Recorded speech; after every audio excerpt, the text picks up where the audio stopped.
नमस्कार मेरे प्रिय दर्शकों को एक बार फिर चैनल में आपका हार्दिक स्वागत है। भाग्य को कोसने वाले लोग इस कहानी को जरूर सुने। एक बार एक इंसान अपनी जिंदगी से बहुत परेशान था। वह हर समय अपने आप को कोसता रहता था कि क्या जिंदगी मिली है, मुझे क्या जीवन है, हर परेशानी मेरे साथ ही है, हर दुख मुझे ही आकर घटता है, हर झंझट मेरे ही सर पड़ती है। एक दिन इसी तरह अपने आप को बैठा हुआ कोस रहा था कि क्या नसीब है मेरा, क्या किस्मत है मेरी, क्या जिंदगी है मेरी कि तभी अचानक एक बाज अपने शिकार को पंजों में दबाए हुए एक पेड़ पर आकर बैठ जाता है और वहीं पर अपने उस शिकार को खाने लग जाता है। यह परेशान आदमी जब उस बाज को देखता है, असल जिंदगी तो यही है, जीवन तो यह जी रहा है, और फिर वह आसमान की तरफ देखकर जोर जोर से चिल्लाता है कि काश मैं भी एक बाज होता तो मुझे भी कोई दुख ना होता, मुझे भी कोई परेशानी ना होती, काश मैं भी एक बाज होता। जब वह 2 से 3 बार जोर जोर से चिल्लाता है कि काश मैं भी एक बाज होता तो मुझे भी कोई दुख ना होता, मुझे भी कोई परेशानी ना होती, तो अचानक आसमान में बिजली कड़कने लग जाती है और आसमान से आवाज आती है कि हे इंसान, क्या यह हमने सच सुना कि तू हमारी दी हुई जिंदगी से परेशान है और तू एक बाज बनना चाहता है। तो इस आकाशवाणी को सुनकर यह इंसान हैरान रह जाता है और आसमान की तरफ देखकर कहता है कि हाँ, मैं सच में अपनी इस जिंदगी से बहुत परेशान हूँ, क्योंकि हर परेशानी मेरे साथ ही है, हर दुख मुझे ही है, हर तकलीफ मेरे ही साथ है। तो आसमान से फिर आवाज आती है कि हे इंसान, एक बार फिर सोच ले, हमने तुझे बड़ी प्यारी जिंदगी दी है, लेकिन अगर फिर भी तू चाहता है कि हम तुझे बाज बना दें तो हम तुझे बाज बना देंगे, लेकिन अगर एक बार हमने तुझे बाज बना दिया तो फिर हम तुझे बाज से इंसान दोबारा नहीं बनाएंगे। तो यह आदमी तुरंत जवाब देता है कि मैंने अच्छी तरह से सोच लिया है कि मुझे बाज ही बनना है, और एक बार बाज बनने के बाद मैं दोबारा कभी नहीं कहूंगा कि मुझे इंसान बनना है। तभी ऊपर से आवाज आती है कि जैसे तुम्हारी इच्छा, और वह इंसान बाज बन जाता है। बाज बनते ही वह इंसान खुली हवाओं में उड़ने लगता है, कभी उड़ता हुआ इधर चला जाता है, कभी उड़ता हुआ उधर चला जाता है, और सोचता है क्या मजे की जिंदगी है, असल जिंदगी तो यही है, ना कोई चिंता, ना कोई परेशानी, ना कोई डर। वह सारा दिन ऊंचे आसमान में उड़ता रहता है, 2-3 मिनट पंख मारता है, उसके बाद पंख मारना बंद कर देता है और लंबे समय तक हवाओं में तैरता रहता है। इसी तरह हवाओं में तैरते हुए शाम का समय नजदीक आ जाता है, तो वह सोचता है कि मेरे पास रहने का एक ठिकाना भी होना चाहिए, मेरा अपना एक घर होना चाहिए जहां मैं रात में आराम कर सकूं। तो यह सोचकर वह छोटी छोटी लकड़ियां इकट्ठा करने लग जाता है और एक ऊंचे पेड़ पर अपना घोंसला बनाने लग जाता है। एक एक लकड़ियां इकट्ठा करके वह अपने लिए एक सुंदर सा घोंसला तैयार कर लेता है और रात में उसी में सो जाता है और सोचता है सुबह उठकर शिकार भी करूंगा और सुबह उठकर फिर से मौज मस्ती भी करेंगे, खुली हवाओं में उड़ेंगे। सुबह होते ही वह शिकार की तलाश में निकल पड़ता है, हवाओं में उड़ता रहता है, ऊपर से जाकर देखता है कि कहीं जमीन में मुझे कोई शिकार नजर आए तो मैं तुरंत जाकर उसे दबोच लूं और वहीं पर खा लूं, लेकिन उसे कोई शिकार नजर नहीं आता। काफी समय बीत जाता है, वह लगातार ऊंचाई से शिकार को ढूंढता रहता है, लेकिन उसे कोई शिकार नहीं मिलता। फिर पास एक जंगल होता है, यह उस जंगल में चला जाता है, यह सोचकर कि शायद वहां कोई अच्छा सा शिकार मेरे हाथ आ जाए। यह जंगल के ऊपर उड़कर शिकार को ढूंढता रहता है, जंगल के अंदर जाकर भी शिकार को ढूंढता है, लेकिन इसे वहां भी कोई शिकार नहीं मिलता। शाम का समय नजदीक आ जाता है, तो मायूस होकर वापस अपने घोंसले की तरफ लौट रहा होता है कि रास्ते पर थककर एक पेड़ के ऊपर बैठ जाता है। जब यह उस पेड़ के ऊपर बैठा होता है तो उसकी नजर एक बीमार चिड़िया पर पड़ती है जो किला अवस्था में होती है।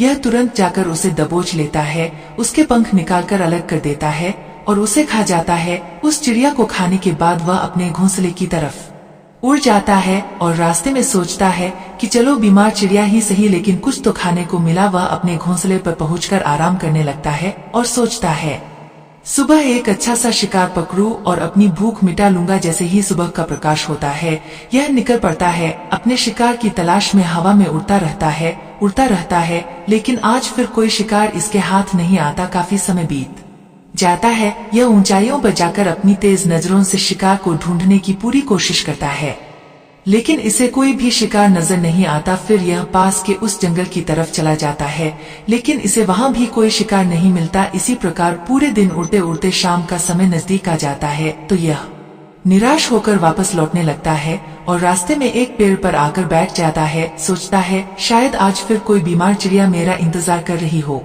लेकिन हर बार किस्मत मेहरबान थोड़ी होती है। आज इसे कोई बीमार चिड़िया नहीं मिलती। यह थक हार कर वापस अपने घोंसले की तरफ चल पड़ता है और घोंसले पर पहुंचकर भूखा प्यासा ही सो जाता है और सोचता है कल सुबह एक बड़ा सा शिकार पकड़ा और आज की भूख भी मिटा लूंगा। रात को अपने घोंसले में सोया होता है, गहरी नींद में होता है कि तभी एक भयानक तूफान आता है। इस तूफान की हवा इतनी तेज होती है कि इसके घोंसले को उड़ाकर एक जगह फेंक है और वे कहीं दूर दूसरी जगह फेंकते हैं। तो यह जहाँ पर गिरता है वहाँ नीचे एक नोकदरा लकड़ी पड़ी होती है जो इसके पंजे में गड़ जाती है और इसे बुरी तरह घायल कर देती है। तूफान के रुकने के बाद बारिश शुरू हो जाती है। तेज बारिश होती रहती है पर यह किसी तरह से पेड़ों के नीचे छुपकर बैठा रहता है। बड़ी मुश्किल से इसकी रात कटती है। जब सुबह होती है तो बारिश रुक जाती है। बारिश के रुकते ही चारों तरफ खुशियां छा जाती हैं, चारों तरफ हरियाली छा जाती है। नदियां और झरने तेजी से बहने लगते हैं। सब कुछ फिर पहले के जैसा हो जाता है। लेकिन यह बाज अब पहले के जैसा नहीं रहा। इसका पाँव बुरी तरह घायल हो चुका है। इसके पंजे में जो लकड़ी लगी थी उसकी वजह से इसका पंजा बुरी तरह छत बिछत हो गया है। और मैं आपको बता दूं कि बाज का जो पंजा होता है वह उसके शिकार को पकड़ने के लिए सबसे जरूरी होता है, क्योंकि बाज अपने पंजों से ही अपने शिकार को पकड़ता है, दबोच होता है और फिर अपनी चोंच के माध्यम से नोच नोच कर खाता है।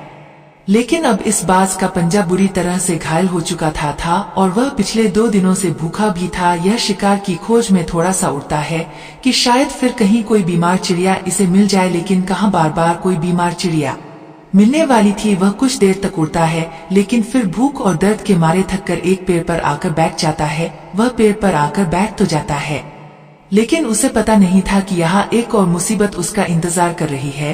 और वह मुसीबत यह थी कि 8-10 कौओं का एक झुंड मिलकर इसे परेशान करने लग जाते हैं। इसके ऊपर आकर इसके घाव में चोंच मारने लग जाते हैं।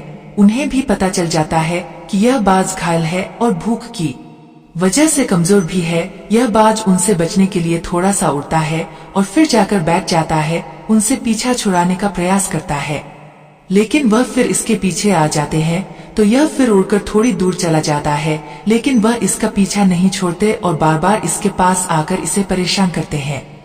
कौवे अक्सर बाज के साथ ऐसा करते हैं लेकिन फिर बाज भी उनके साथ एक खेल खेलता है। जब कौओं का झुंड बाज को परेशान करता है और उनका पीछा नहीं छोड़ता तो बाज हवा में सीधी उड़ान भरने लग जाता है। वह तेजी से सीधा ऊपर की ओर उड़ने लग जाता है। कौवे भी उसके पीछे उड़ते हैं लेकिन कुछ देर तक उड़ने के बाद कौवे ऐसी ऊंचाई पर पहुंच जाते हैं जहां पर उन्हें ठीक से ऑक्सीजन मिलनी बंद हो जाती है।